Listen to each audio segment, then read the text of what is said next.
Okay, this is another problem. This is the type of problem where you can save some time and avoid doing any calculations if you understand the principles of how bonds are issued related to par, discount, and premium. A company issues $1 million face value 10-year bonds on January 1st, 2015, when the market interest rate on bonds of comparable risk and terms is 5%. The bonds pay 6% interest annually on December 31st. At the time of issue, the bonds payable reflect on the balance sheet is closest to, so this actually kind of gets to the nuts and bolts of, do you know what happens when they're issued at a premium or discount? So let's look at this. We know that on this problem, so a company issues $1 million face value, all right? So that's the face value of the bond, and they're 10-year bonds. The market rate is 5%. That's the rate the market demands on similar risky assets. And the bonds actually pay 6%. So the bonds are paying more than what the market demands.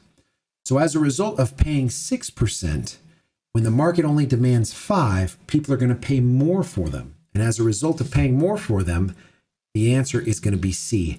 And some of you might want to just double check it by doing a calculation in your calculator, but know that when you're doing that, you are actually wasting time. You're wasting time that you could spend on other problems. So don't waste your time. You already know it's C and it's going to be over $1 million. Do that. We know it's not going to be issued at par for sure because it doesn't match the market interest rate. So we know that. And we know that nobody's going to say, hey, yeah, you're paying me more than what the market demands, but I want to pay you less. Everybody's going to want that bond because it's paying more. So it's not going to be issued at a discount.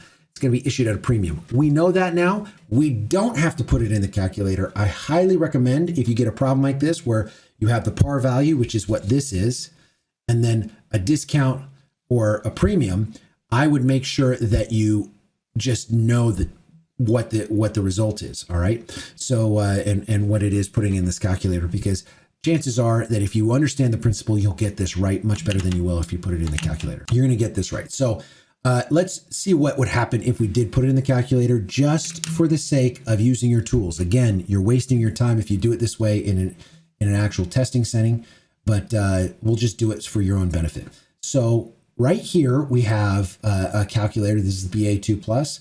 We're going to clear everything out, clear time value, and then clear work. And we're going to put $1 million, the face value amount, into our FV, the $1 million right here. And we'll go second quit, and then we'll say payment. Well, what do the bonds pay? Well, they pay 0.06 times 1 million, right? And what is that? That's going to be 60,000, and that's our payment. All right. We're trying to figure out what the present value is. So we have our payment in there. We have our future value, our interest rate per year. Now, remember, this is the market rate of interest. And so we put 5 as that interest rate per year. And remember, the calculator knows that it's a 5, that it doesn't read that as 500. It knows that it's a percentage. And so it says 5% interest rate per year. And then the number of payments is here. So it looks like this bond pays the interest annually. It says so right here, pays interest annually. And so as a result, the number of N, this N here, is going to be 10. So N is equal to 10, and we'll do that. And then let's just make sure our payments per year is 1, second quit. And then let's make sure our payments are at the end of the year. All right. All right. End of year, second quit. And then let's go to compute present value. Check that out. Yeah, if you were able to use the calculator and get there, kudos to you. You got the calculator right.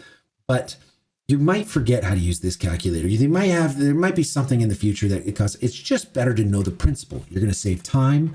You're going to understand it a bunch more. It's going to leave more time for you to think about other problems and how to solve other problems.